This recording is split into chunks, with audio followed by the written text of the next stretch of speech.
Hi, this is Congressman Adriano Espaillat, representing the 13th Congressional District. I want to welcome all of you to the third annual Dominicans on the Hill event. This year has been a difficult year for all of us. The COVID-19 pandemic has hurt us across the country. However, our resilience, our commitment to making a better community stands out as well.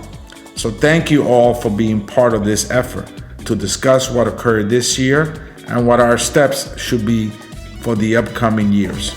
This is truly an important crossroad in our development as a community. I want to thank all the Dominicans and the Dominican-Americans across the country who every day contribute to make our nation a better place for all of us to live in. Saludos, le habla su congresista Adriano Espaillat del Distrito 13 de Nueva York.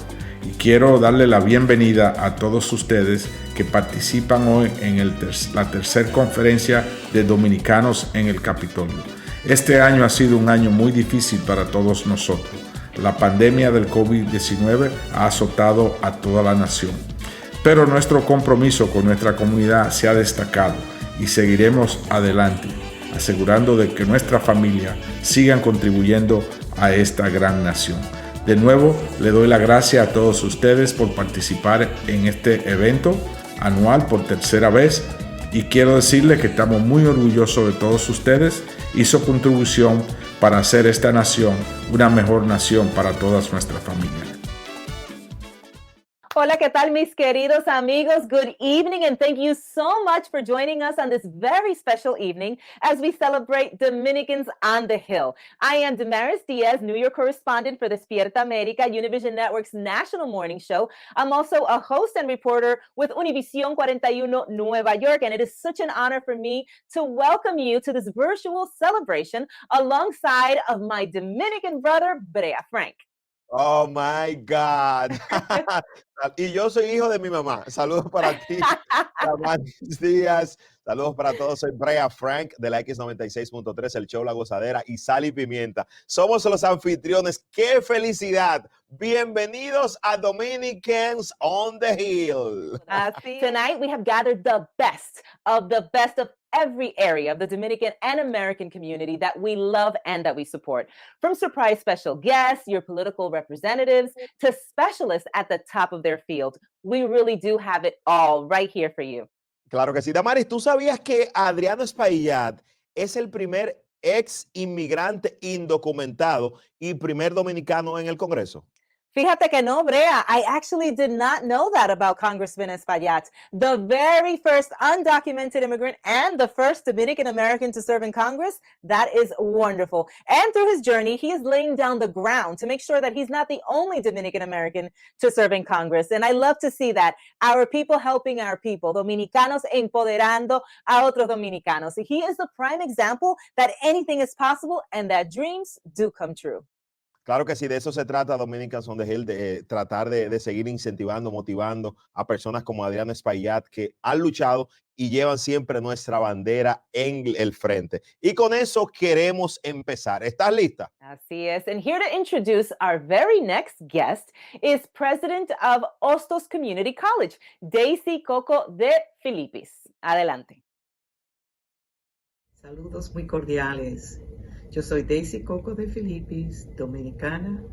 I am Dr. Daisy Coco de Filipis, a proud Dominican-American, offering my congratulations and thank you to our wonderful Congressman Adriano Espaillat and his team for putting this event together. Of all the honors that I could have been bestowed, to be given the opportunity to introduce a wonderful human being, a very talented poet and a caring educator, Rhina P. Espaillat. Thank you, Representative Adriano Espaillat, for this opportunity to share a poem before such a distinguished audience. It's an honor I will never forget to share a poem of mine with a group that represents both of the countries to which I owe my life and all of what I love and value most. Thank you. Since its beginning, this country has been a haven for the persecuted, the disenfranchised, the oppressed, and those who are seeking opportunities not available in their countries of their birth. This poem was inspired by my memory of my own immigrant experience after I arrived in New York City in 1939 as the daughter of political exiles from a brutal dictatorship in the Caribbean. It concludes with a look at the present and a hope for the future. It's titled Seedlings. This is America, as I recall the wonder of it. Immigrants like me who fled their homes, wherever home might be, whatever drove them out of it, ran for your storied soil and did not find a wall, but a wide open door. Beyond the door, the classroom, full of noise, less unfamiliar as the girls and boys morphed into playmates with new words to teach, new foods, new games, and losses of their own. Old people trading smiles for lack of speech. They made me less alone. And what baggage we brought from distant places into your cities. Memory, the loss of neighborhood, shared language, friendly faces. The fragrance of night-blooming Sirius, the clang of church bells hailing the first light, and faint guitars at night. Transplanted to a soil not quite like ours, among your waves of grain, the nameless flowers, we send down roots, reach for the sky, and grow among the native seedlings sown below, if opportunities, impartial drops, water the hybrid crops. We are the crops we pick, the work we do. If we move on, our labor pays the fare. We grow into the uniforms we wear in lab and stadium, operating room, on the cop's beat, and in the veteran's tomb. And so we become you. And who, America, are we today? Who will we be in years to come? In those we turn away, will we forget to see strangers who welcomed strangers? Or will we remember and forbid the door to close on those we used to be? Who will track down the children sent away far from a father's arms, a mother's voice? Who will unearth the photographs, the names, the homes of family, where those refound may gather to rejoice in the sweet sound of children at their games? Wow, muchas gracias Rhina Espaillat por ese regalo tan precioso. Damaris, no sé qué te pareció, cómo te sientes después de haber escuchado ese poema. La verdad, Brea, que a mí me fascina la poesía, como ese poder que tienen las palabras de movernos, de cambiarnos, de inspirarnos. And speaking of inspiration, Brea, Dominicans on the Hill is an internationally recognized and supported event by leaders from around the globe. And here are some words of inspiration from political leaders of the United States and the Dominican Republic. Agradezco muy sinceramente el honor que me ha hecho el representante de Nueva York ante el Congreso de los Estados Unidos, el dominicano Adriano Espaillat, de invitarme a la tercera versión de Dominicans on the Hill 2021, donde se ha analizado en las consecuencias de la pandemia COVID-19. Nosotros, en todos los Estados Unidos, representamos 2 millones de habitantes y como representante del gobierno del cambio, del licenciado Luis Abinader, vengo con instrucciones precisas en Washington y todos los Estados Unidos y todo el territorio de los Estados Unidos, acercarme a esa comunidad pujante y que representa la esencia de la dominicanidad. Nosotros tenemos que trabajar, y así lo haremos, con las raíces culturales, las raíces sociales y todo lo que tenga que ver con el orgullo dominicano. Por tanto, tengo instrucciones de viajar a los distintos lugares de los Estados Unidos de América donde exista una comunidad dominicana grande, como es Boston, Nueva York, la Florida, Los Ángeles, New Orleans, entre otros, para estrechar los lazos de esa comunidad con quienes los representamos en los Estados Unidos. Cuenten que nosotros no solamente lo miraremos como las personas que mandan remesas a sus familiares y que son tan importantes para la economía dominicana, sino personas que representan la dominicanidad y la República Dominicana. Seguiremos sintiéndonos muy orgullosos de ser dominicanos en este país hermano de los Estados Unidos de Norteamérica. Muchas gracias. Hi, this is Senator Bob Menendez, and I want to welcome everyone participating in this year's Dominicans on the Hill. I also want to give a very special welcome to those who are joining today from my home state of New Jersey, where more than 300,000 Dominicans live, work, and raise their families. For 3 years now, my friend and colleague, Congressman Adriano Espaillat, has worked diligently to create a space where Dominicans from New Jersey and all across America have an opportunity to engage with Congress. He created Dominicans on the Hill to ensure the Dominican community has an outlet to advocate for the issues that matter most to them and their families. And even in the middle of a global pandemic, ni siquiera la pandemia pudo con el congresista Espaillat y la comunidad dominicana. You have come together, an act that demonstrates the resiliency and determination of the Dominican community in the midst of this health and economic crisis. I commend you for your efforts to strategize on how to best alleviate the tremendous hardship caused by COVID-19 and to prepare the Dominican community across the country for future economic, educational, and political flourishment in a post-COVID-19 world that cannot come soon enough. I wish you all a wonderful virtual event. May you have many fruitful conversations. And I cannot wait for the day we can all come together in person for Dominicans on the Hill, full of great food, bachata, and much needed cheer. Many well wishes for you and your families. Muchos saludos para ustedes y sus familias. Adelante. Hello. As House Speaker, it is my honor to send greetings to all the outstanding leaders and advocates taking part in the annual Dominicans on the Hill event virtually. Thank you to Congressman Espaillat for your bold, visionary leadership on behalf of your constituents and the entire Dominican-American community.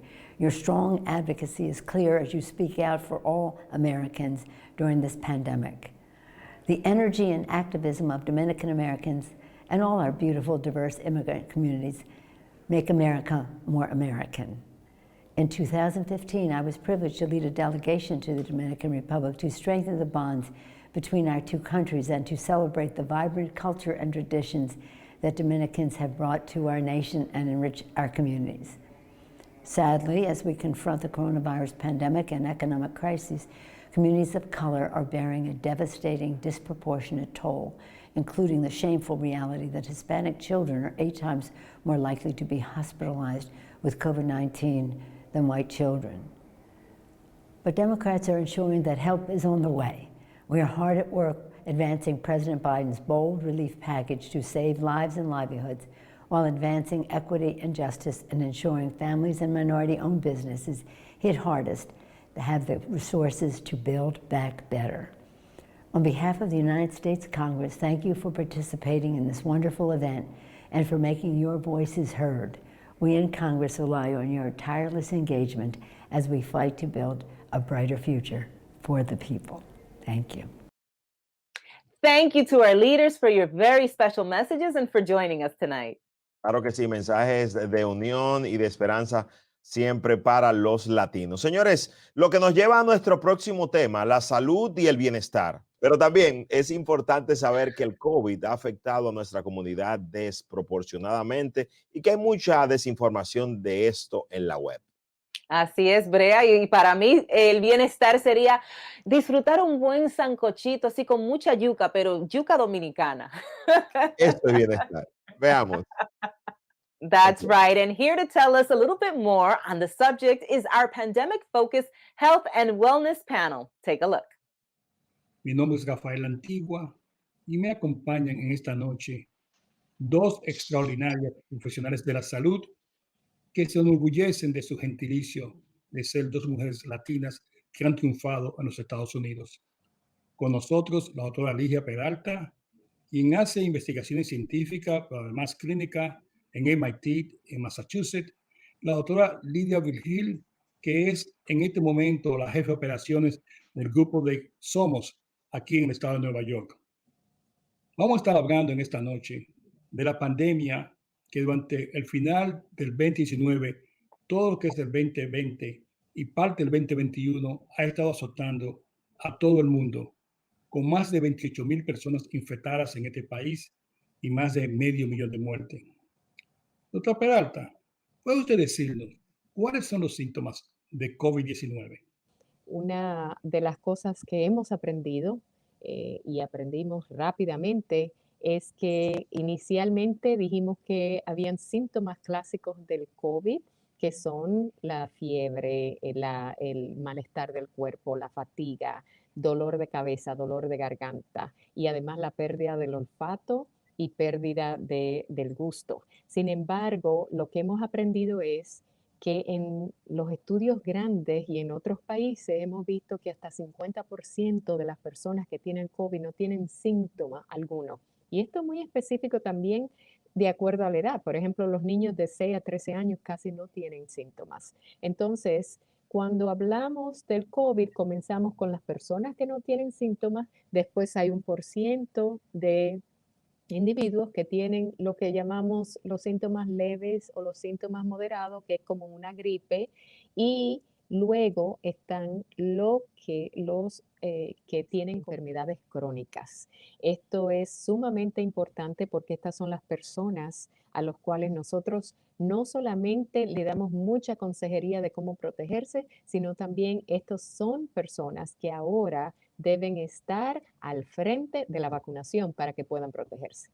Lo que vemos es que la inflamación no solamente está a nivel de los pulmones, que como vemos que la persona termina en un respirador, sino también problemas en el corazón, inflamación a nivel de los riñones y de muchos otros órganos que incluyen el cerebro. Por eso mucha gente tiene síntomas cerebrales que dicen, ¿por qué tengo tanta fatiga? ¿Por qué no puedo concentrarme? ¿Por qué estoy como si fuera en una nube y no puedo hacer lo que normalmente hacía? Estos síntomas son parte de la inflamación del COVID y es importante para aquellas personas que tienen otras condiciones, no solamente que se cuiden, sino también que obtengan la vacuna tan pronto como sea posible.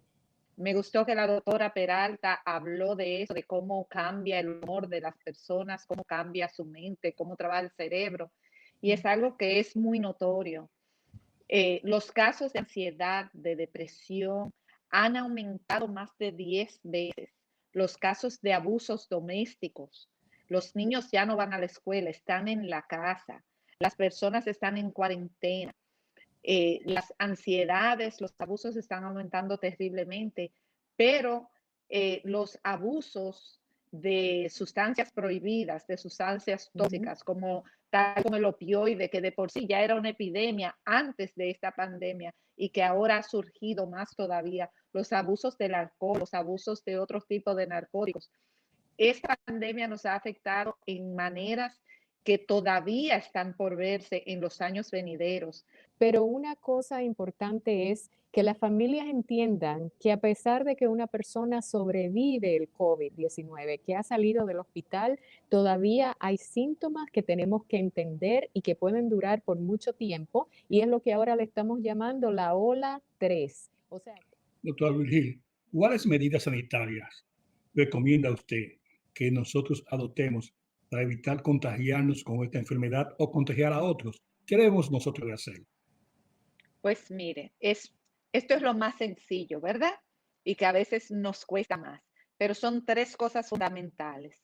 Utilizar las mascarillas, mantener el distanciamiento social, por lo menos 6 pies o 2 metros, como usted lo quiera medir, y lavarse las manos o desinfectarse las manos si no tiene agua y jabón.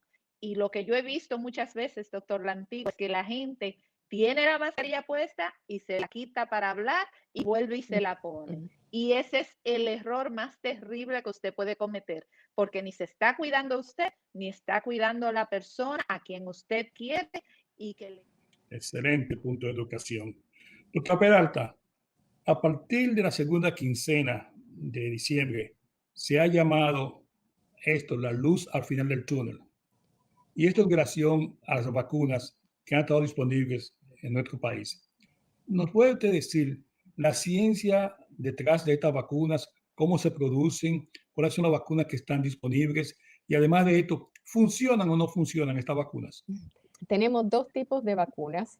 La vacuna clásica, que es la vacuna donde se usa un transporte, que es un virus atenuado que no le causa daño, y este virus es el que va a las células y dice cómo la célula tiene que producir estas proteínas que son las que nos van, al final de cuentas, nos van a proteger.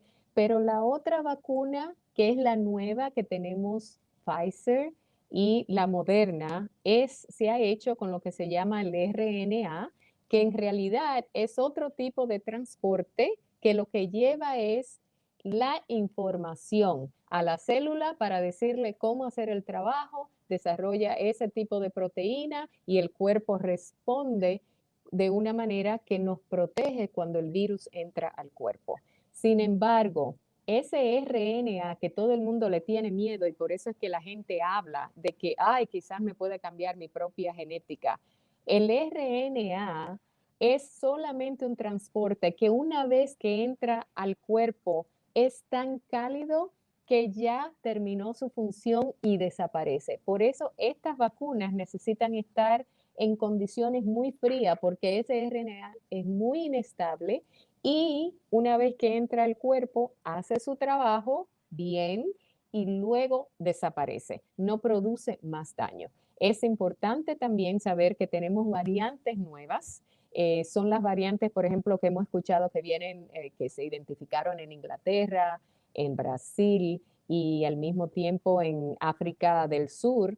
La de África del Sur la estamos observando muy de cerca porque es una variante más compleja que puede producir o puede evadir la respuesta de nuestro cuerpo con las vacunas que tenemos ahora mismo, y lo que pensamos es que a pesar de que van a haber variantes, tenemos que hacer exactamente lo que hemos hecho con la influenza, que cada año nos ponemos un refuerzo y este refuerzo va a tener exactamente la composición genética que nosotros tenemos que tener para protegernos también de estas variantes. No hay que tener miedo. Estas técnicas o la parte técnica y genética no son nuevas.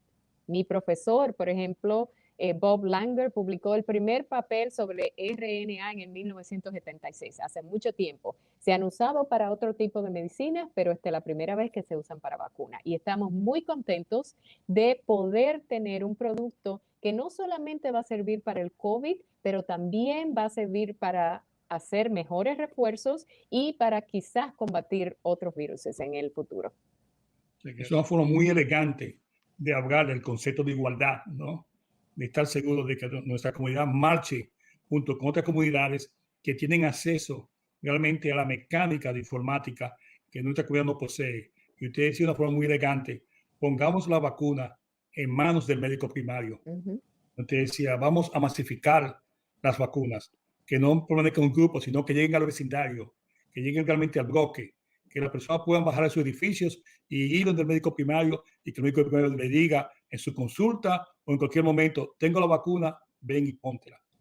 Y estoy seguro que al igual que yo, ustedes sienten orgullosos de haber escuchado a la doctora Ligia Peralta y a la doctora Lidia Virgil. Orgullo dominicano, orgullo latino, personas profesionales que han triunfado aquí en los Estados Unidos y de las cuales nosotros realmente nos sentimos orgullosos de compartir ese gentilicio. Muchas gracias a ambas por estar junto con nosotros en el día de hoy y esta conferencia, que es la tercera, que es auspiciada por el congresista Espaillat. Estoy seguro que la va a invitar de nuevo a ustedes para que sigan exponiendo sus conocimientos y sigan educando a nuestra comunidad. Gracias de nuevo y bendiciones. Es un placer estar con ustedes. What an interesting panel, and it doesn't end there. Here to continue the talk on health and pandemic is President Biden's Chief Medical Advisor and the Director of the National Institute of Allergy and Infectious Diseases, Dr. Anthony Fauci, in a very interesting fireside chat with Dominican-American NBA player of the Minnesota Timberwolves, Karl Anthony-Towns. Let's see. Hello, I am Daisy Baez, founder and executive director of the Dominican Healthcare Association of Florida. also a healthcare executive, and also a veteran of the United States Army, where I was trained as a preventive medicine technician. I would like to thank you for joining us today in this fireside chat with these two incredible professionals. Help me welcome National Institutes of Allergy and Infectious Diseases Director, Dr. Anthony Fauci. Dr. Fauci, most of us look to you as one of the foremost leaders in healthcare this century, and we have come to rely on you and on your guidance and encouragement and expertise during this unprecedented public health crisis. Dr. Fauci. Thank you very much. It's really a true honor to be with you here. Thank you. Thank you. And now let's welcome a Dominican-American professional basketball player for the Minnesota Timberwolves of the National Basketball Association NBA, Mr. Karl Anthony-Towns. Dr. Fauci, Mr. Towns, it's truly an honor and a privilege to be able to moderate this very important panel. Today, we decided to start with a little bit of a competition between these two stars, so both of whom are on top of their game. So I will leave the floor to both Dr. Fauci and Mr. Towns. Okay, I'll start, Karl. True or false? Okay. Career high 56 points versus Atlanta in 2018. Was that a light day at the office? It was a good day at the office for sure. And the best thing is we got the win. So that is a true statement. All right. Very good. Okay. Is now the perfect time for a pickup basketball game in North Commons Park in Minneapolis? Not right now. I'm looking outside right now. It's pretty much a lot of snow. So if we could get a shoveling crew or something, maybe we could do it. But I think we should postpone that one a little bit. All right. All right. So now I really want the real truth here, Karl. The most stylish pregame attire. Karl Anthony-Towns or D'Angelo Russell? Oh, it hurts me to say, but he won GQ's most stylish NBA player last year for a reason. I'm going to give it to D'Lo. What a modest man. All right, now it's my turn. Dr. Fauci, true or false? Were you the team captain on the St. Regis High School varsity basketball team? And did you have a good record while playing? Karl, I have to be honest with you. It was a losing record, but we were a very spunky team in the New York City basketball circles. So we didn't have a good record. Sorry. Well, here's my next one. You received a tryout and a 10-day contract with the New York Knicks, I've heard. Well, there's two answers to that. In my dreams, yes. In reality, no. Oh, man. Shout out to the home team as well. Lastly, hey, Dr. Fauci, did your teammates really call you Fauci? They did, actually. They called me Fauci. You know, my name is Anthony, and everybody always called me Anthony until the first day I walked into high school, and this tough Jesuit priest said, "Welcome, Tony." And I was so afraid of him that I changed my name that day to Tony, but I have been called Fauci. That's correct. Oh my God, that was a great warm-up. Thank you so much, and thank you for playing this game. But let's go to the science and strategies for our community. So let me start with Dr. Fauci. Disparities between the care that minorities community receive compared to their counterparts has been widely covered since the beginning of the pandemic. Dr. Fauci, how can we better care for minority communities around the country in terms of information on the virus and the vaccine? Well, that's really a very important question because unfortunately, minorities suffer disproportionately from COVID-19, very much so. They have a greater incidence of infection, and because they have a higher degree of comorbidities, when they do get infected, they have more severe outcomes. The chances of their being hospitalized and dying is considerably greater than the general population. So we have a responsibility to go into the community and to get information to them about how to avoid infection, the things they need to do, mask wearing, staying physically distanced, avoiding congregate settings. Importantly, with regard to the vaccine, we absolutely need to make sure they get vaccinated and they get the correct information. They have hesitancy, understandable hesitancy, because historically, particularly African Americans and other minorities, have not been treated well by the federal government in matters of research. So we must respect that hesitancy, but explain to them that, in fact, ethical constraints have now been put in place that would make those type of unethical behaviors impossible. So right now, the vaccines are safe and effective, and we must get our communities of color to get vaccinated, not only for their own good, for their families and for their community. Thank you, Dr. Fauci. Karl, this is for you. As a COVID survivor yourself, what's your perspective on this?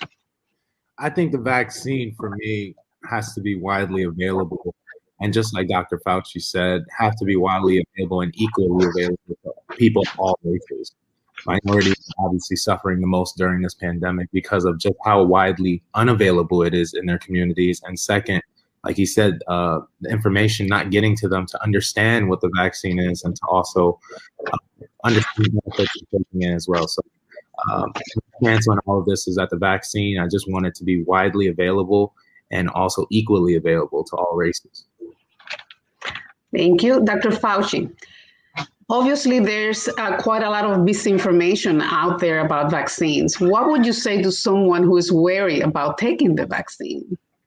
Well, I think you need to have a good dialogue with them and don't dismiss their concerns. One of the most important things that they're concerned about is they say, boy, this is really fast. You have a new virus, and then 11 months later, you're putting vaccine into people. There must have been some corners that were cut. And you explain that the speed is a reflection of the extraordinary scientific advances made in vaccine platform technology, and safety was not compromised, nor was scientific integrity. The next question they ask is, are you sure it's safe and effective? Or is this the federal government trying to put something over on us? Or is this the pharmaceutical company trying to make a lot of money? That question gets asked a lot. And the answer is that the proof of the safety and the efficacy has been done by clinical trials involving tens of thousands of people. And the decision about safety and efficacy is made by an independent body of people who have no allegiances to any government or to any pharmaceutical company. It's an independent data and safety monitoring board whose only responsibility is to the general public. And I think if we explain that to people, hopefully that will rid them of some of their concerns. Thank you. Karl, as both someone who suffered a loss and contracted the virus yourself, what should your fellow Americans may not know as much, be aware of when it comes to the underlying conditions? It's a great question, first off. And for me, underlying conditions is what has caused my family so much trouble. Genetically, having these certain conditions has made the virus more deadly for us and our family.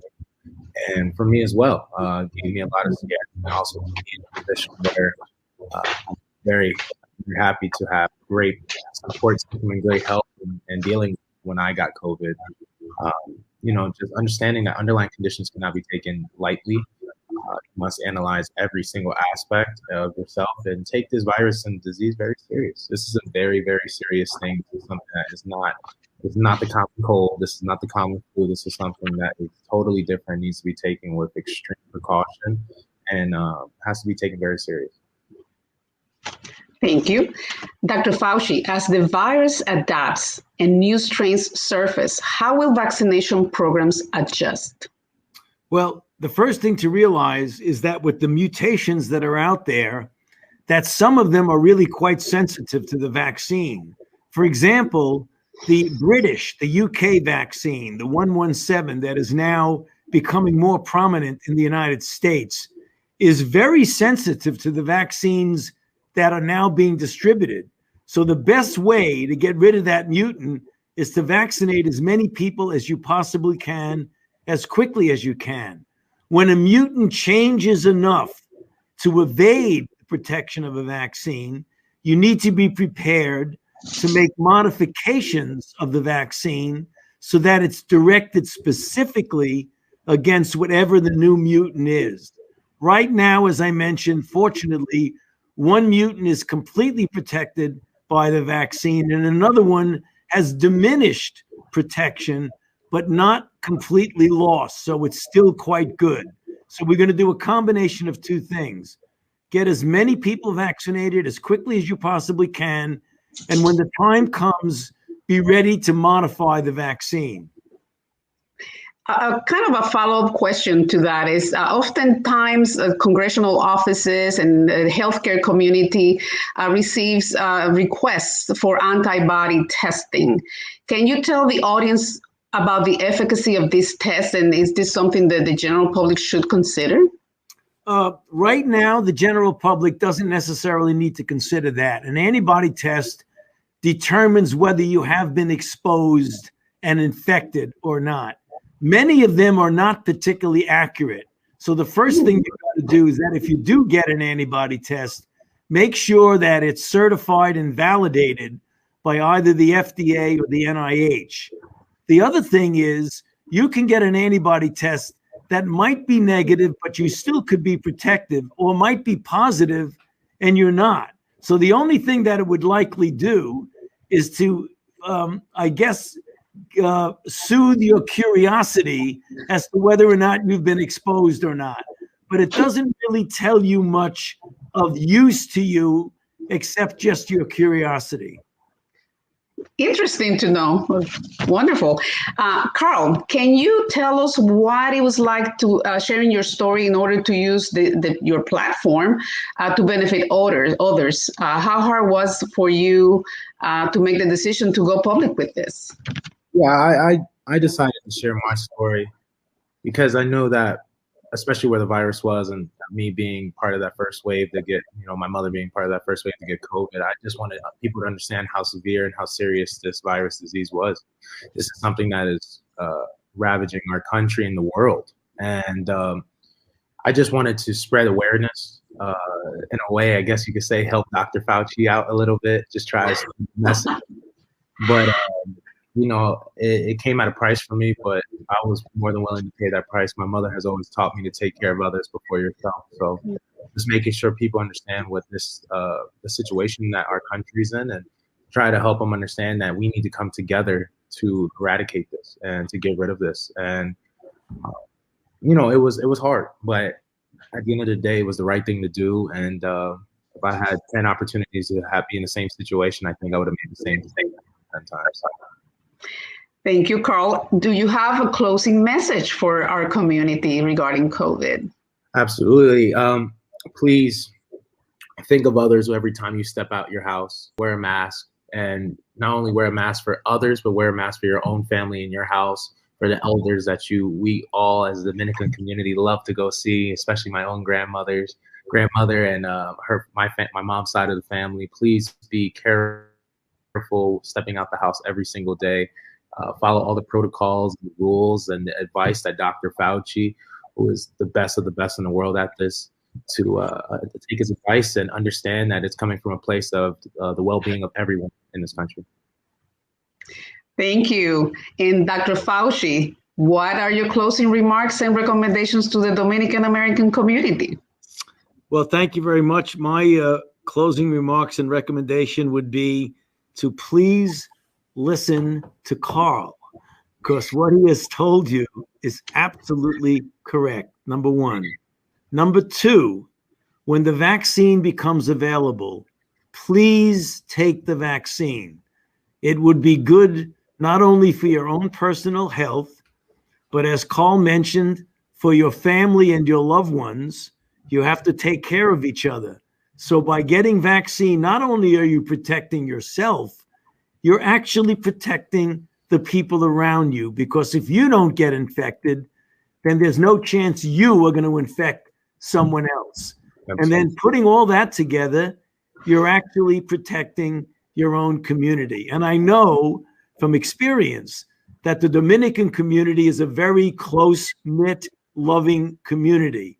So if you want to protect your close-knit, loving family and friends, get vaccinated.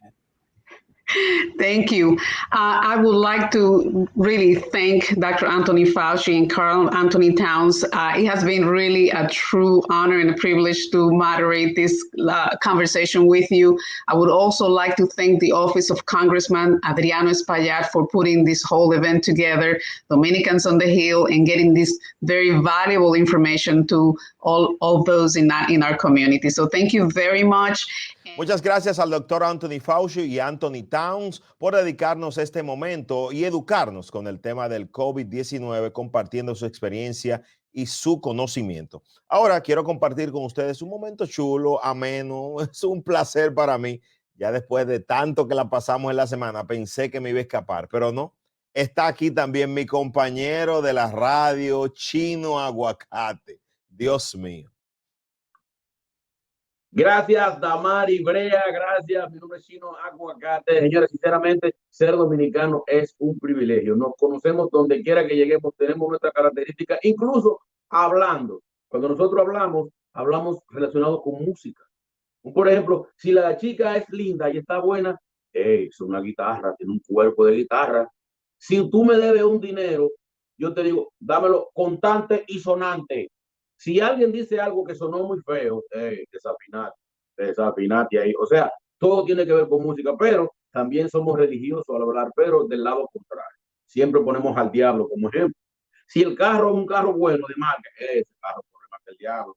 Si es un pelotero, ese tipo batea más que el diablo. Y el picho, no, ese tipo el diablo. O sea, todo tiene que ver con el diablo. Incluso a la hora de comer hay muchas contradicciones. Por ejemplo, tengo hambre. Ay, Dios, pero ¿y esta hambre? Dios mío, qué hambre. Pero después que usted come, que se harta, diablo, qué altura. Así somos los dominicanos. Pero si usted quiere saber cómo son los dominicanos, hay unos tips que usted tiene que saber. Usted quiere saber si alguien es dominicano, chequele la ropa como vi. Si tiene saco, corbata y 2 cadenas por fuera, es dominicano. No tiene ni que preguntarle. O si anda sin media. El dominicano no le gusta ponerse media ni en invierno. Si los zapatos son caros, si no, se pone su media. Así que son de la forma que usted puede conocer a un dominicano. De hecho, si usted va a la casa de alguien, quiere saber si es dominicano, abra la estufa. Si está llena de trate, caldero, plato y cuchara, ahí son dominicanos. Somos así, señoras y señores. Así que viva la República Dominicana, y yo me siento súper orgulloso de ser dominicano, de haber nacido en la República Dominicana. Gracias. Ay, Chino siempre con sus ocurrencias. Bueno, laughter is incredibly important, especially in these difficult times. Así que muchísimas gracias, Chino Aguacate, por traernos tu alegría y por hacernos sonreír y aquí a carcajadas siempre. And now it's time to recognize all the new Dominican-American elected officials. And here to tell us a little bit more about them is Rhode Island State Senator Ana Quezada. Adelante. Good evening. I am Rhode Island State Senator Ana Quezada. I born in Santo Domingo in the Dominican Republic. I came to this country in 1982. I immediately immersed in the fabric of this beautiful country. I love to help people, and I knew I can do this by engaging in politics. It is an honor to represent District 2 in Providence. Unfortunately, we cannot be together this year as we would like. However, we are fortunate the Dominican on the Hill is very much alive in this arena. Traditionally, the proclamation ceremony is done alive. We are highlighting each honorees and their achievement in the American political system. This year, we celebrate and recognize these honorees, newly elected officials across the nation, and highlighting their leadership and all their effort helping Dominican-American community succeed. Tonight, we congratulate the honorees, and we look forward to seeing you doing your best to serve our community. And now, let me introduce our newly elected officials. Hi, I'm Gladys Minerva Weatherspoon. I'm a circuit court judge in Prince George's County, Maryland. I'm proud to be a Dominican in America, continuing the legacy of Minerva Mirabal of the Mariposas. Thank you.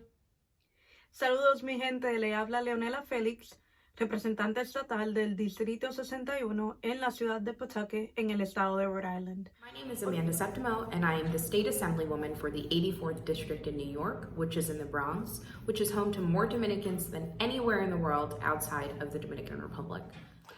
Hello, my name is Dione Garcia. I'm very grateful for the opportunity to address you all today. I'm an associate judge with the Providence Housing Court. I was appointed. Hola, le habla Jessica Vega, and I'm the council president for the city of Central Falls in our great state of Rhode Island. It's a privilege to be. My name is Franklin Solano, and I am the first Dominican-American to be elected consul in the city of Central Falls in the state of Rhode Island. In this, my third term, I have been elected president pro tem, and it is a great honor to be servicing the people and the community at large. Thank you so much to our newly elected officials for serving and representing us. A mí me llena mucho de alegría ver tantas posiciones de poder para representarnos y ser fuerzas de cambio positivo en esta nación. Así mismo, Brea, I feel so proud of all these leaders. Love the idea of our leaders being able to fight for this nation and dance bachata at the same time. Ay, ay, ay. Brea, y tú, nosotros sabemos que tú bailas sabroso porque por poquito, te llevas el título, el gran premio en Mira Quién Baila. Me hicieron fraude, pero ya después te cuento de eso. Estabas así de cerca, no sé qué pasó. Y te lo voy a demostrar ahora. Ay, es verdad, ¿tú vas a bailar? No, la voy a tocar porque imagínate.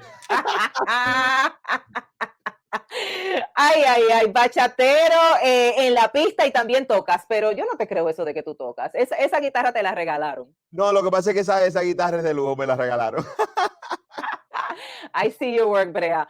Pero ahora no es el tiempo de bailar ni de tocar la guitarra porque tenemos un mensaje de Congress. Now more than ever, our communities around the country must breed cohesion and resolve around solutions that will ease the tremendous hardship felt in light of COVID-19. And prepare themselves for the future economic, education, and political flourishment in a post-COVID-19 world.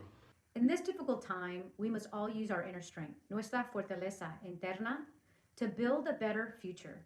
The Dominican community and the Latino community in general has been disproportionately affected by the pandemics.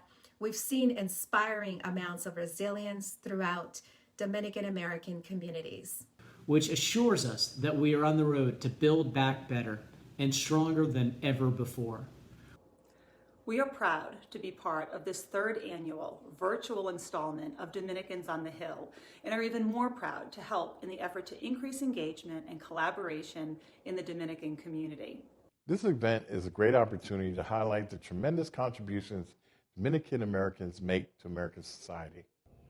What we've accomplished together in this new virtual world must be celebrated to show this nation and the world that there's no end in sight for the heights we're able to soar.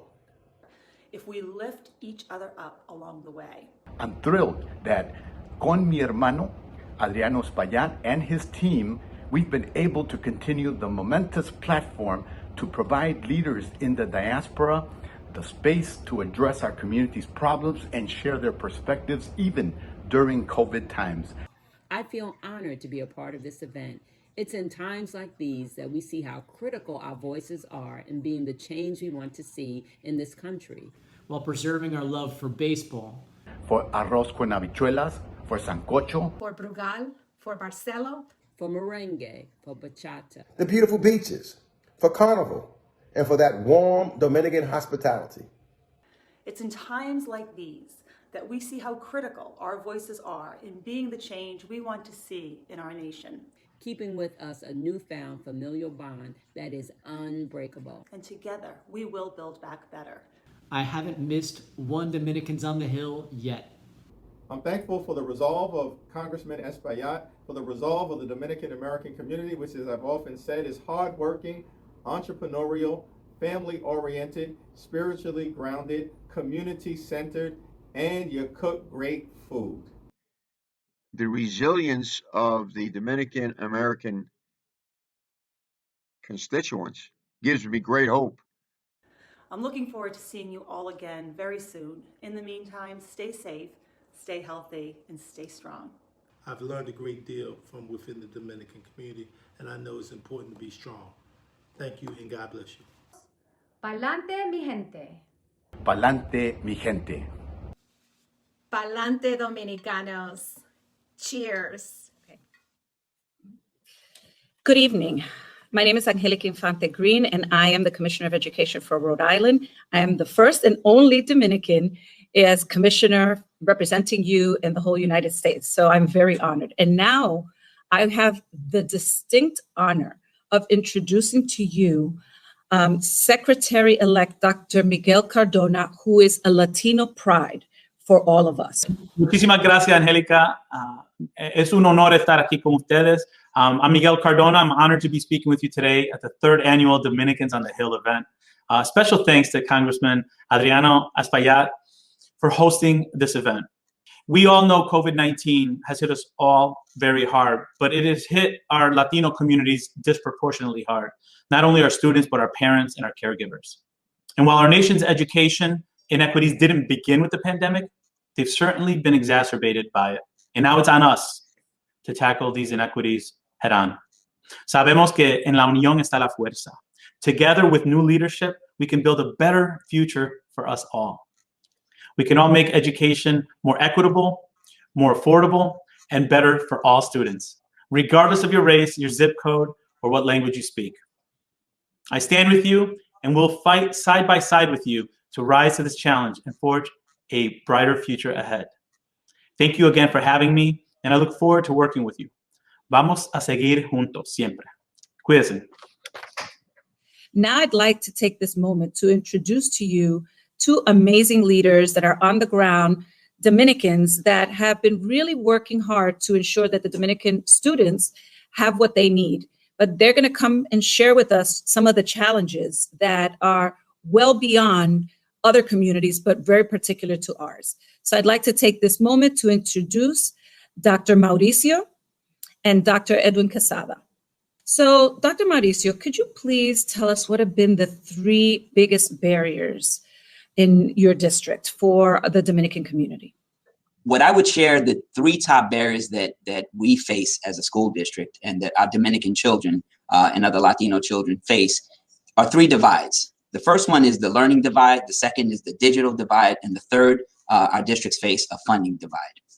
Recently, a Stanford study showed that there was significant learning loss since the pandemic began in the spring.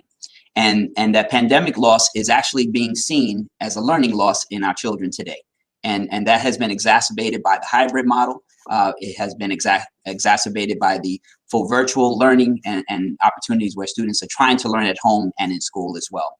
And so we really see, and our current data actually shows that our children are losing ground and have lost ground. And this is on top of the ground that they may have lost prior to the pandemic. However, our teachers and our principals, our administrators, our parents and students are working very hard. As superintendents, all of our superintendents are certainly working hard to close that divide, and we can continue to do that. One of the things that we also found is that we gave out Chromebooks and we gave out MiFi units. So we have closed that digital divide, but there are greater needs even beyond that. That was not enough. And so one of the things that I would say the last divide is that we're going to need after-school programs, intensive summer programs that are enrichment oriented and academic oriented as well. We're going to need opportunities, greater opportunities to allow our students to flourish this year and next year as we move forward. So I would indicate that those are our main divides as a district.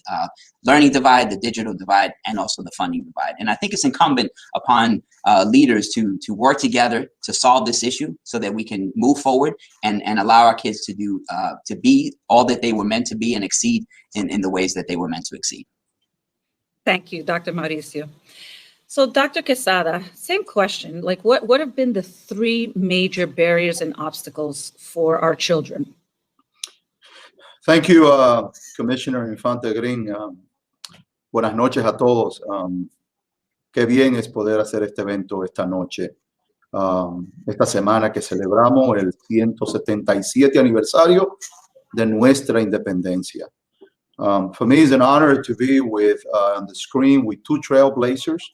You know, Angelica and David are doing what's best for our community and for our children, and what an honor it is to share the stage at some point with our Secretary Nominee of Education, Dr. Cardona.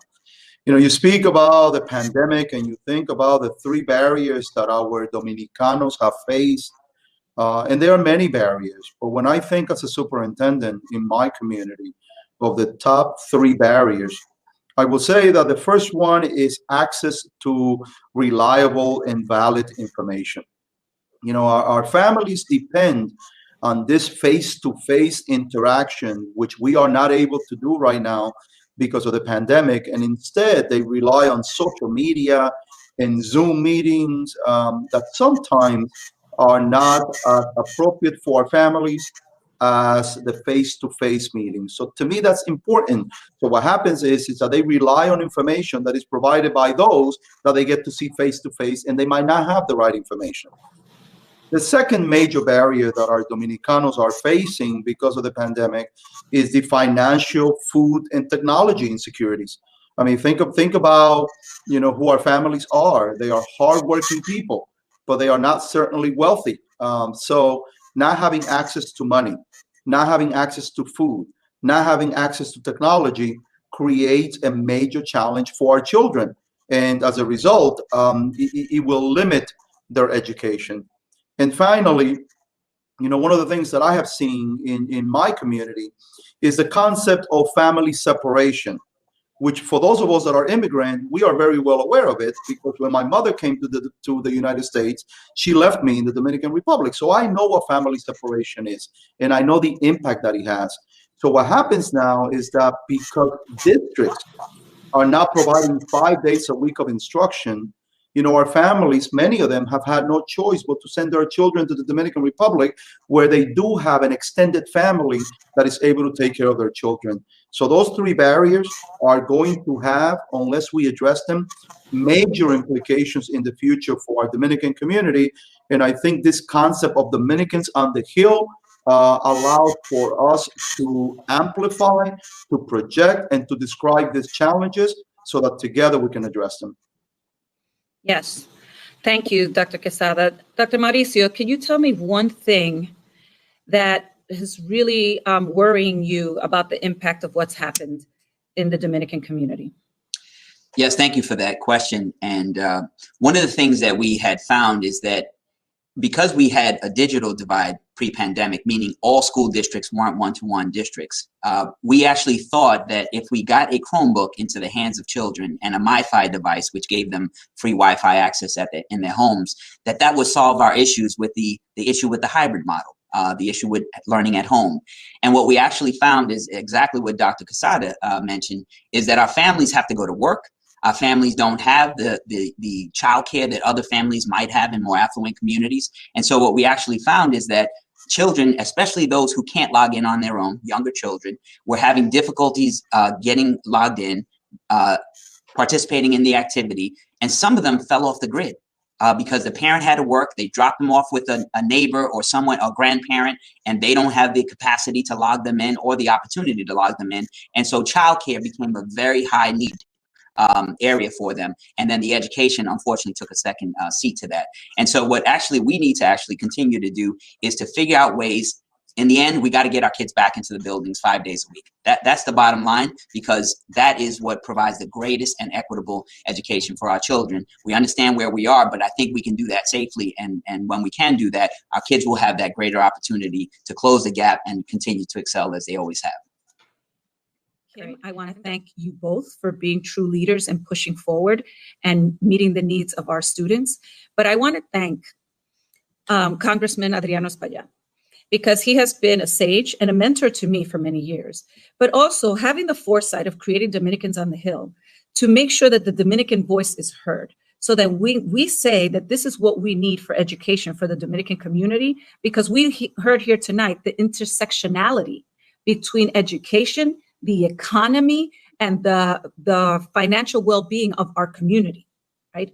So I want to thank you all for joining us. And Congressman Adriano Espaillat, thank you for your vision and for keeping us always at the forefront in the capital of the United States.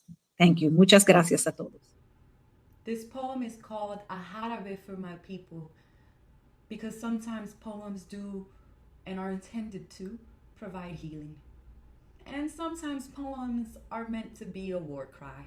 And I like to think of this poem as a little bit of both.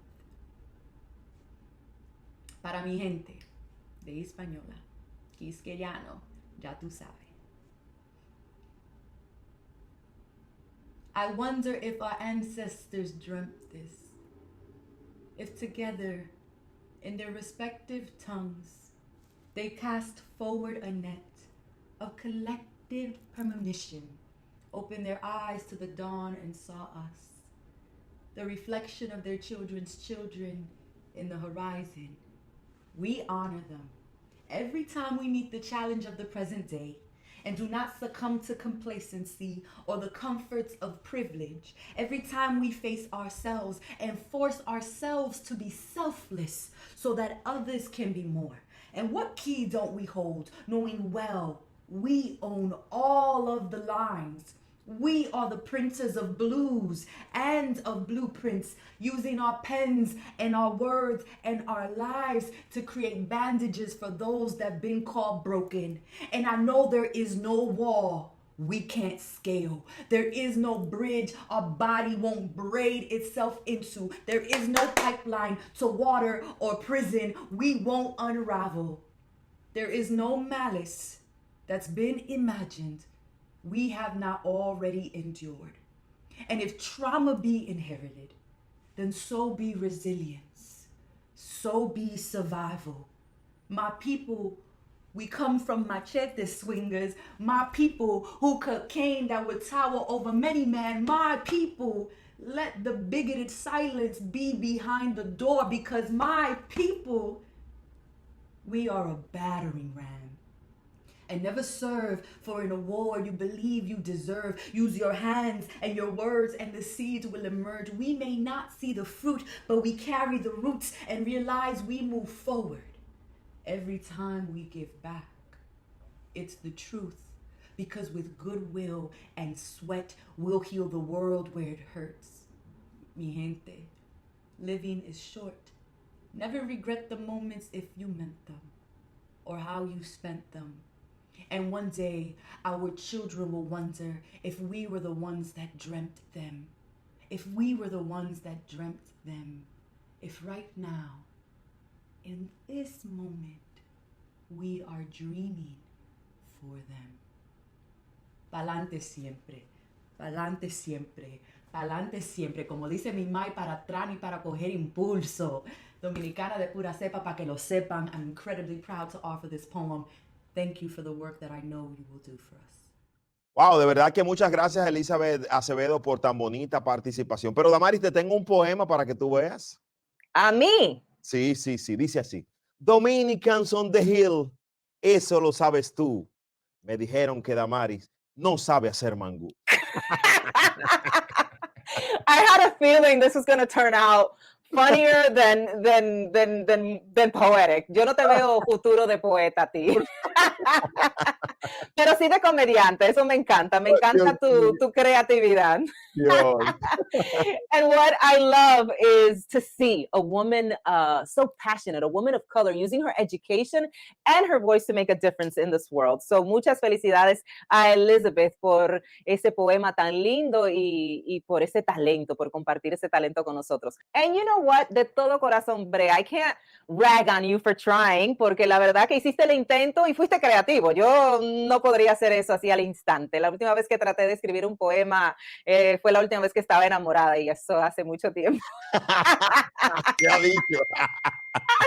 Ay, pero mira, Brea, me están llegando mensajitos. como mensajito, tú no pagaste el celular. Tú no te has dado cuenta, Damaris, en el tipo de show que estamos, por el amor de Dios. ¿Quién te está llamando ahora? Dime. Pero cógelo con take it easy, Brea, como diría mi mamá. These are actually messages for all of us from the President of the Dominican Republic, Luis Abinader, and Vice President of the Dominican Republic, Raquel Peña de Antuña, and also Senate Majority Leader and New York State Senator Chuck Schumer. So let's check it out.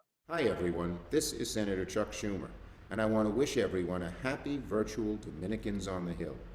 To my great friend, Congressman Adriano Espaillat, thanks for the invitation, and I commend you making this event happen even during these toughest of times. For the last few years, Dominicans on the Hill is one of the days I've always looked forward to.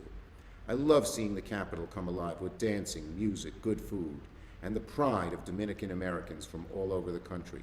And of course, I'm so proud there are more Dominicans in New York than any other state. Dominicans on the Hill is a chance for members of Congress to hear from all of you regarding the great challenges that face the Dominican community. I so wish we could observe this day in person this year. I want to thank everyone who's helped bring this day online, so that even in these tough times we can celebrate Dominican heritage, Dominican Americans' contributions to our country. And I promise you that as long as I serve in the Senate, where I'm honored now to be your majority leader, I will fight to give you a voice in Washington. We'll pass another round of bold COVID relief. We'll beat this disease together, and we'll make sure no working family is left behind on the road to recovery. Finally, to everyone who's worked on the front lines during this pandemic, and so many Dominicans have, thank you, thank you, thank you for your work, for keeping us safe. When this pandemic is over, history will remember you for your sacrifices, and I promise we'll do everything we can in Congress to make sure you're taken care of. So, to everybody, enjoy the Dominicans on the Hill, and I hope all of you are well. And until we can celebrate together, I hope you all stay healthy. Muy buenos días, congresista Espaillat. Gracias por la oportunidad de dirigirme a este grupo de dominicanos que hoy día son ciudadanos del mundo, esperando tengan todos un excelente día donde quiera que estén. Y es que justamente por ser esta la primera versión de Dominicans on the Hill que se celebra de forma virtual y no en Washington, D.C., tenemos en ella la oportunidad de llegar aún a más personas y aún a más lugares. La pandemia del COVID-19 ha traído consigo un sinnúmero de pérdidas que lamentar, tanto humanas como materiales, pero a su vez nos ha ofrecido la oportunidad de reinventarnos y poder conectar con lo que realmente importa, la familia, el calor humano, valorar eso que hoy muchos no conservan como antes, la vida. Cada uno de ustedes está llamado a proteger a la gran familia dominicana, no solo a sus padres, hijos o cónyuges, sino también al niño quien sueña con volver a su escuela en Sosúa, a la señora que quiere volver a freír pescado en Boca Chica, para todos los turistas que nos visiten, y a un abuelo oriundo de Dajabón que pasa temporadas con su hijo en Nueva York, pero ya quiere regresar a su calor isleño. Por eso quiero aprovechar esta ocasión para invitarlos a vacunarse cuando llegue su momento e invitar a todo a quien conozcan a que hagan lo propio. En República Dominicana, gracias a la visión de nuestro presidente Luis Abinader, establecimos contratos para asegurar la adquisición de vacunas para todos y cada uno de los dominicanos y dominicanas que están en nuestro país. Tengan la seguridad que sus familiares aquí serán vacunados. Mientras eso sucede, invítenlos a esperar con paciencia, pero sobre todo con esperanza, a prepararse para ese gran momento que es lo que nos va a acercar a abrazarnos de nuevo. Que Dios bendiga a la diáspora dominicana. Muchísimas gracias. Dominicanas, dominicanos, desde el calor de nuestra isla, quiero hacerles llegar un mensaje de unidad, fraternidad y solidaridad a toda la comunidad dominicana en el exterior, especialmente en estos momentos de pandemia global que afecta por igual a nuestros compatriotas como al resto de los ciudadanos del mundo. Nuestro gobierno está muy pendiente de ustedes, de sus avances personales y colectivos, de sus logros y muy agradecido y orgulloso de sus aportes al desarrollo de nuestro país. Pero sobre todo, gracias. Gracias por mantener viva la esencia de nuestra identidad y por transmitir a las nuevas generaciones los valores de nuestra herencia cultural. Gracias a todos ustedes y en especial a mi buen amigo Adriano Espaillat por hacer posible por tercer año consecutivo este grandioso encuentro de la dominicanidad. Dominicans on the Hill cuenta con mi apoyo especial y sé que también cuenta con el apoyo de muchos dominicanos y dominicanas que independientemente del lugar del mundo en donde nos encontremos ahora, formamos todos juntos la gran familia dominicana. Como presidente de todos los dominicanos, les invito este miércoles 24 de febrero a las 7 p.m. a participar de este majestuoso evento con el que celebramos nuestra dominicanidad. Muchas gracias y que Dios los bendiga a todos y a todas. Thank you so much for carving out the time to talk to us and sharing your words with us as we celebrate Dominicans on the Hill. And tonight's program is filled with so many inspiring Hispanic leaders, including our very next presenter. Please welcome Sid Wilson. My name is Sid Wilson. I'm President and Chief Executive Officer of the Hispanic Association on Corporate Responsibility. It's my great honor and privilege to present two who are dear to our Latino culture. Please welcome el embajador de merengue, Johnny Ventura, and la reina de merengue, Mili Quezada. Saludos desde mi hogar. Acabo de recibir esta maravillosa proclama de parte del Congreso de los Estados Unidos en la Casa de Representantes en Washington y de parte de nuestro excelentísimo representante del Congreso, el señor Adriano Espaillat. Muchísimas gracias por este reconocimiento hermoso, que lo recibo con humildad y que lo voy a colocar en un lugar muy especial, porque como dominicana me siento no solamente identificada con su labor excelente ante el Congreso representándonos, sino también con toda nuestra comunidad, sobre todo en este mes que estamos celebrando, este mes de la dominicanidad. Agradecida a Dios primero por tener una carrera musical que data de más de 4 décadas, pero también de representar mi comunidad ante el mundo y de llevar este merengue glorioso y esta música que nos alegra la vida a todos. 1.000.000 de gracias y que viva la República Dominicana. Ángeles de blanco, azul, verde, esperanza, sales con el alba a pelear la batalla. No miras edades, ni rango, ni raza, no rindes tu fe, tampoco tu esperanza. Ángeles que en este tiempo son llamados a vivir con fe lo que una vez juraron, para ser valientes en tiempo de guerra, luchando sin tregua, echan la pelea. Gracias a ti por no dejar que me rindiera, recordaré tus palabras que me dieron fuerza, contaré al mundo todas tus victorias, me dejan continuar. Hoy empiezo a vivir, recordaré las llevadas de la carrera, que no te diste por vencida. Hoy le cantamos a la vida, gracias a ti, a ti, a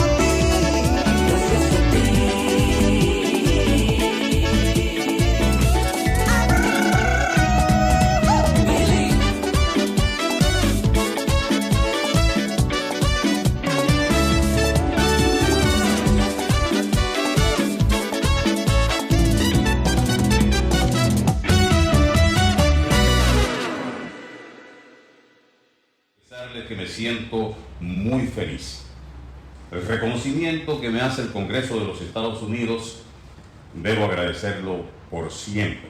Por eso, una mención muy especial para el congresista Adriano Espaillat, propulsor de este homenaje, en el que el Congreso de los Estados Unidos se reconoce mi trayectoria artística de más de 60 años en el arte y mi vida como ser humano y como político también.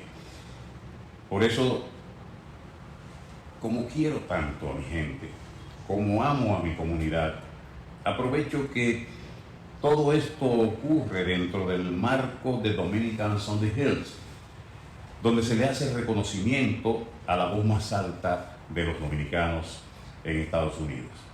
Y quisiera dejarles con una canción que justamente después de haber sido tocado por el COVID, junto a mi hijo Andy, junto a una figura de nombre internacional que se llama Emilio Estefan, pudimos hacer para todos ustedes. Disfruten. Ese amor me cayó.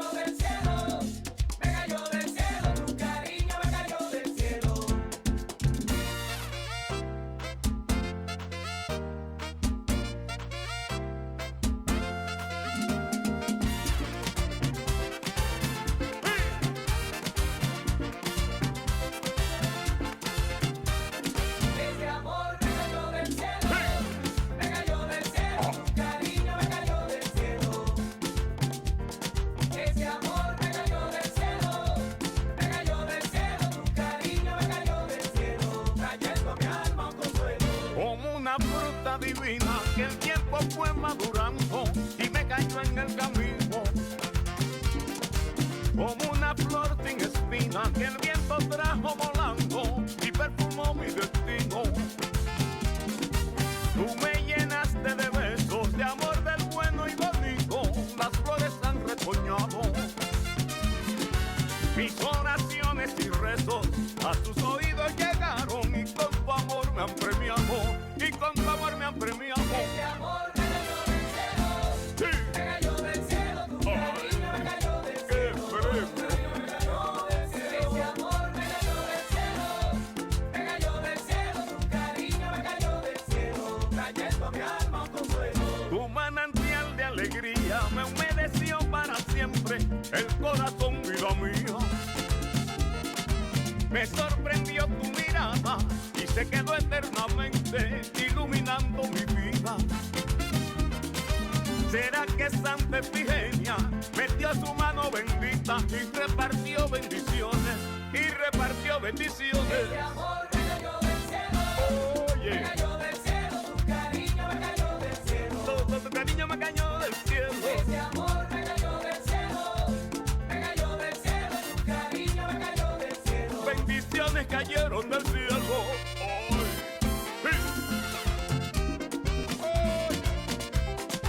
Tu cariño me cayó del cielo.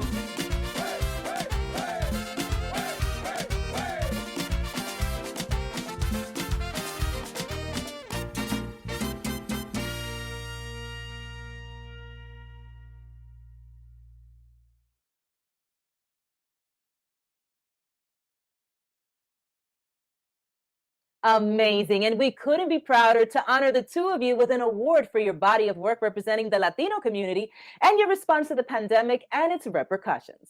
Una vez más, queda demostrado que los dominicanos somos resilientes. Así es. And speaking of picking ourselves up and resiliency, we are excited to move on to our next segment of the show, which is a panel on economic recovery. Let's take a look. Welcome. I'm happy to welcome everybody to join us on this segment of the panel, Dominicans on the Hill, Economic Recovery. We want to achieve an inclusive, come back better recovery for our communities. My name is Benny Lorenzo, and I'm a managing director of BL Capital Partners.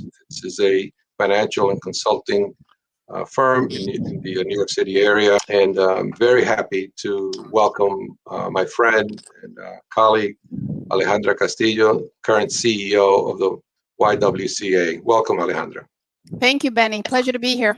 Okay, and also welcome to Rudy Fuertes, a current board member of the National Supermarket Association and a former president of the same institution. Welcome, Rudy. Great to have you. Thank you. Likewise. It's an honor and pleasure to be part of this panel. Okay, well, great. We're going to have a lot of fun. We're going to have a lively discussion.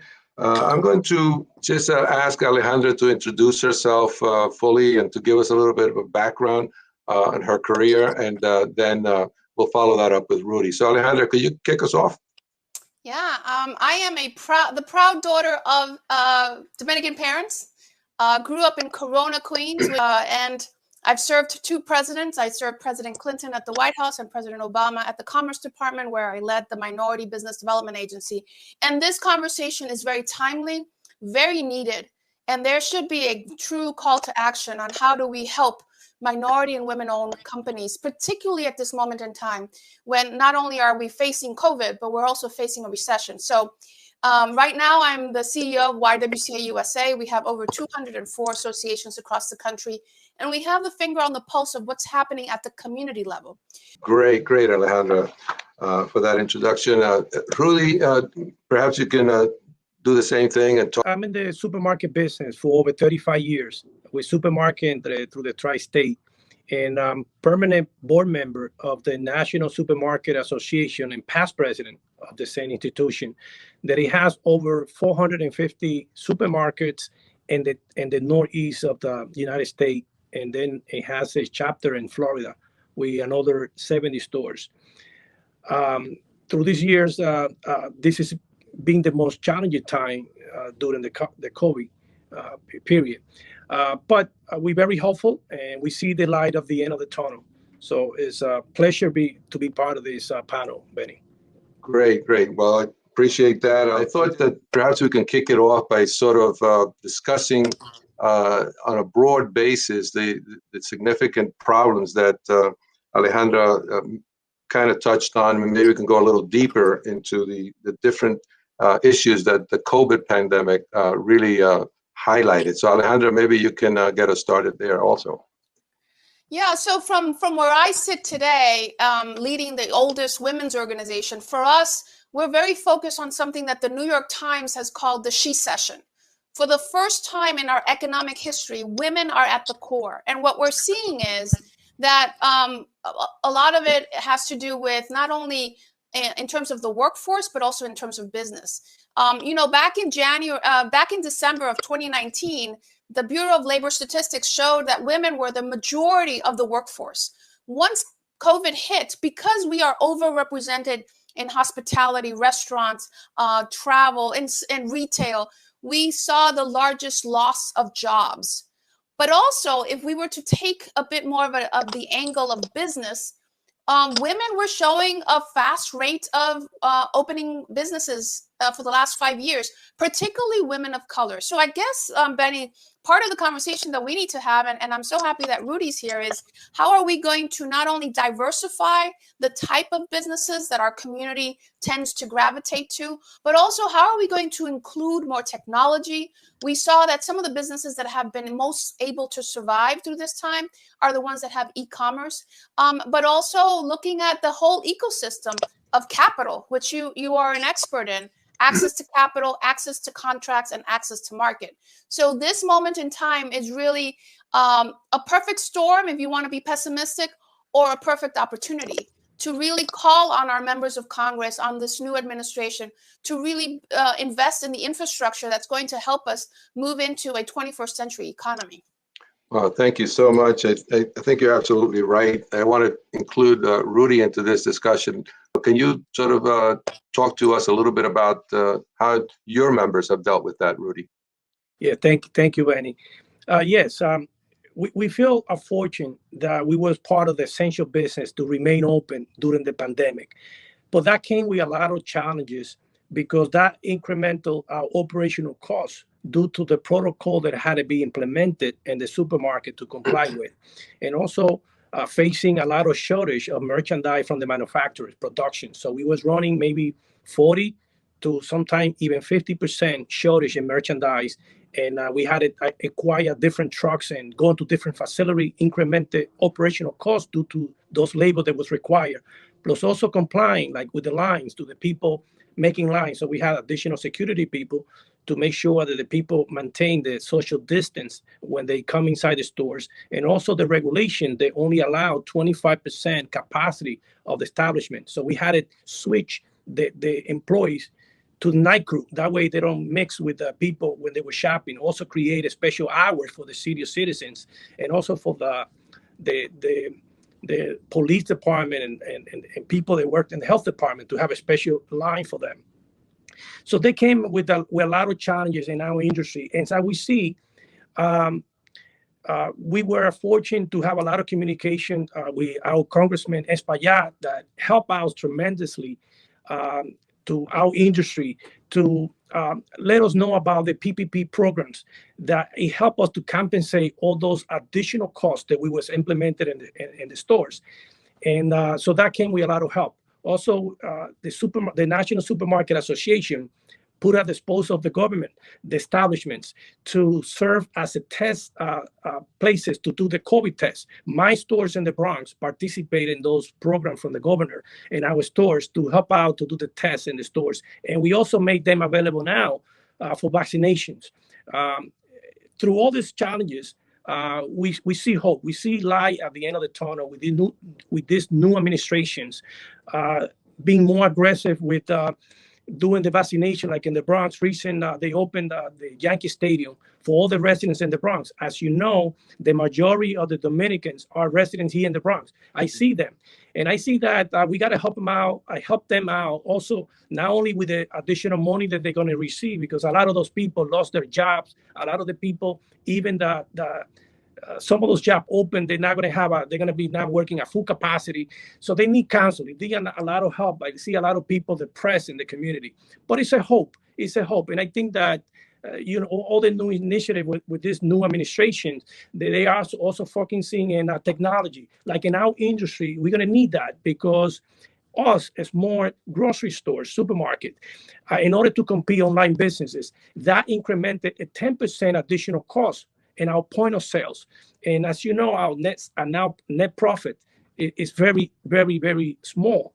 We probably make anywhere between 2 to 5% in some cases of net profits in the store. And by doing that, using the platform that are now current for us, basically we are selling losing money on those transactions. So I think it's a hope at the end of the tunnel. I think that now with this aggressive administration, we very hopeful that they're gonna implement it and help us out with the new technology. Also help out our community, especially here in the Bronx, that we have our Dominican, the majority of Dominican residents here in the Bronx, helping them with counseling and helping them with additional money to cover those rentals. They all behind and different rental. So we are very hopeful. And okay, I totally agree with you. And really appreciate those comments. It's very clear that this pandemic has unsurfaced a lot of long-term inequalities, a lot of issues that were not as blatant, if you will. But this is really focusing, particularly on the young people, young community who has had a very high unemployment. Alejandra talked about women being very impacted, particularly with the closure of daycare centers and things of that nature. So it has highlighted many, many difficult issues. And we need to treat this pandemic, if you will, not only as an opportunity to get us to the other side in terms of the vaccines and everything else, but also to address the long-term issues. This is going to be a slower recovery, I think, because of those problems. And there is some pushback that I have heard from members of Congress that the different aid assistance that has been provided is maybe too much. I happen to disagree with that. I think it's not enough, and we really can't afford to step back. There's over 10 million people still unemployed, and a lot of folks taking unemployment insurance. So there are a number of things that we need to do to be able to address the long-term issues. Perhaps, Alejandra, you could, address that a little bit. I'm itching here because I want to push back a little bit. That the pandemic has uncovered these issues. You and I and Rudy have seen these issues in the flesh. Right. For people who are in the community, we have been yelling, screaming that these issues have been the discriminatory practices in healthcare, in education. We have been yelling at it. I'm glad that finally some decision makers in Washington, D.C. have now seen the full-fledged of how these disparities are impacting our country as a whole, not just the immigrant community, but our future as a nation is tethered without discussion to the future of communities of color, particularly Latinos, Dominicans in the Bronx, right? We move this economy. So I'm excited, and to Rudy's point, I'm hopeful too. However, that hope has to be equally as urgent. We can't just lose sight of it once we start to see some progress. We have to continue to sound the alarm that we have to bridge the divide when it comes to education, when it comes to broadband. Think about the infrastructure. When we talk about infrastructure, let's not just talk about bridges, roads, and ports. Let's also talk about the infrastructure as it relates to access to capital, as it relates to education. You mentioned apprenticeship. There are a lot of new jobs. The future of work is going to be redefined. How do we help our young people get ready? How do we help our women be able to pivot from retail to something else? And that's where the work really is. Absolutely, absolutely. Well, we're coming towards the end of this segment. I think that we must create some near-term incentives to job creation and to accelerate this recovery. And front-loading capital projects, infrastructure projects, cleaning up the environment, the transportation infrastructure, all of those things need to be done now to really get us through to the other side of this pandemic. I think there's a lot of other things that can be done where the government cannot take its foot off of the accelerator, and neither should the public sector or other segments of stakeholders to get us through. Alejandra, I'm going to leave you with, I'm going to give you the last word in terms of what we should be looking forward in terms of solutions to this crisis. Yeah, so very briefly, I think we've hit it. One is we need the public and the private sector to be partners in really developing the path forward. Secondly, philanthropy has a big role to play as well.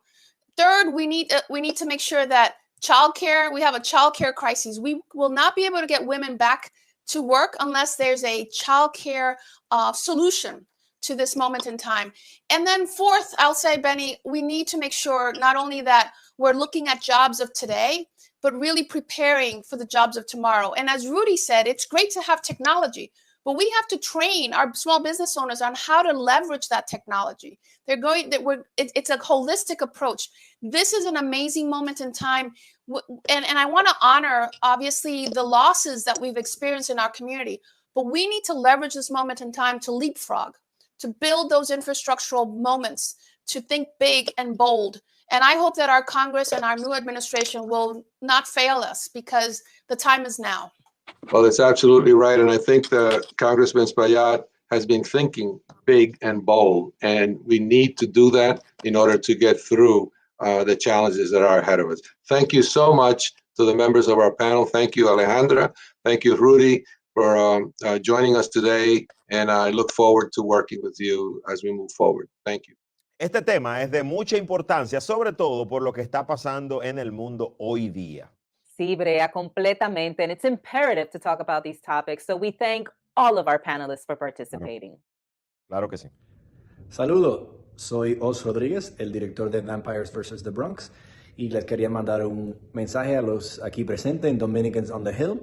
Este año estamos por internet, por la pandemia, y por eso hay que cuidarse. La salud primero, lávense las manos, y cuando salga de la casa es muy, muy, muy importante que se pongan sus máscaras. Así que ya saben, cuídense. Hola mi gente, le habla David Ortiz, su Big Papi, a esa gran comunidad hispana, especialmente la de mi tierra, la dominicana, y es para que nos cuidemos en torno a esto del COVID-19. Esta pandemia es algo que ya lleva tiempo entre nosotros y no sabemos qué tanto tiempo se mantendrá entre nosotros, pero hay que llevarse a las autoridades, darle seguimiento a las informaciones que ellos nos pasan, la vacuna ahora, que es algo nuevo entre nosotros. Vamos a darle seguimiento a eso, vamos a ir a los lugares a conseguir la vacuna, especialmente a la gente que está un poquito más avanzada de edad, que darle prioridad a ellos, pero vamos a cuidarnos y vamos a seguir llevándonos de los informes que nos dan las autoridades. Así que muchas bendiciones, mi gente, cuídense y mantengan la fe. Hola, saludos a todos. First of all, thanks to Congressman Adriano Espaillat, my neighbor and my congressman, who year after year brings you all together to discuss issues and challenges we face as a community. We all know that if Dominicans move forward, we as Latinos all move forward, that we're all in this together. This June, In the Heists is released to the world. I'm proud of the movie we made. I'm proud of our diverse Latino cast that portrays our community con orgullo and power. And for those of us who live in la cuna de la comunidad dominicana, Washington Heights, we really hope to make this community proud. Have a wonderful conference. Palante. The Dominican Republic. I'm a proud Dominican-American, and with that sense of pride, I will read a letter that the President has written to Congressman Adriano Espaillat on behalf of the administration. He writes, "Dear Congressman Espaillat, thank you for hosting this year's Dominicans on the Hill event, focusing on the impact of the COVID-19 pandemic. This event is vitally important in your ongoing efforts to engage the Dominican-American community, which has been disproportionately impacted, our reflection of your commitment and resolve to help lead us through this difficult period. We are all too aware of the hardships that have befallen our families during these challenging times, but we will get through it together. When we celebrate the Dominican Republic's Day of Independence on February 27th, we will also be celebrating Dominican heritage and culture and the important contributions the Dominican Americans have made to our great country. I am sorry that I will not be able to attend this year's event, but I am confident that with your leadership, this event will increase engagement and collaboration among Dominican American communities from across the nation. You made history as the first Dominican American elected to the House of Representatives. We will continue to make history as a nation by fighting the pandemic and by creating greater opportunities for all Americans. With unity, we can do great things, right the perennial wrongs that have existed for far too long, and recover from this pandemic. Few periods in American history have been more challenging than the one we are in now. But like you, I see great things in the horizon. Sincerely, Joseph R. Biden Jr. Thank you. It takes a strong vision and commitment to make a program like this come to life year after year. Having these types of conversations and celebrations help us move forward and bring hope for a better future. None of this would be possible without the person who, despite the odds, overcame obstacles in his way to become the change in the world that he wanted to see. And now we would like to hear from the same person who brought us all together tonight. It is my honor to welcome Congressman Adriano Espaillat. Hi, I want to thank you for participating in this third annual Dominicans on the Hill event. In particular, I want to thank Univision and Brea Frank and Damaris Diaz that led this conversation, as well as Dr. Fauci and that great Dominican basketball player, Karl Anthony-Towns. I also want to congratulate Mili Quezada, the Queen of Merengue, and Johnny Ventura, the Ambassador of Merengue, for all they've done for our music and our community. This year has been a tough year, and we led a discussion about health and wellness, about small business and economic development, and about distance learning and education for our children. These are three critical issues that we face during the COVID-19 pandemic. But I am confident that we as a community will continue to move forward. Dominicans will continue to contribute to this great nation that welcomed them. So thank you so much for being part of this great event, Dominicans on the Hill. Wow. I am so proud, Brea, and I know that you are too, to be a part of this event. Un evento que reúne a nuestra gente dominicana, a gente que apoya también a toda nuestra comunidad latina, y lo especial que ha sido poder formar parte de este evento en medio de esta pandemia, saber que no se canceló y que pudimos celebrar a nuestros hermanos de esta manera tan hermosa. Gracias a todos los que han estado aquí, gracias a los que han asistido virtualmente a Dominicans on the Hill. En nombre de Damaris Díaz y este servidor Brea Frank, invito a que me sigan en la radio, en la X96.3 de 5 a 10 de la mañana en el show La Gozadera, y me sigan en Instagram, @BreaFrank, y que sigan a Damaris en su cuenta. That's right, at Damaris Diaz TV. This concludes our program. We are so happy and excited to have been a part of it, and we thank Adriano Espaillat, Congressman Adriano Espaillat, for making us a part of this piece of history here, this virtual celebration of Dominicans on the Hill. Remember that you can follow us on social media at Dominicans Hill and use the hashtag Dominicans on the Hill 2021 to show your support. It's been an inspiring experience being a part of this conference, and it has been a pleasure spending the evening celebrating Dominicans on the Hill. We hope to see you next year. And my people, stay strong, stay well, stay positive, and stay happy. El año que viene, así mismo, en persona, Dominicans on the Hill, yo, tú, y no me pierdo esto. Hi.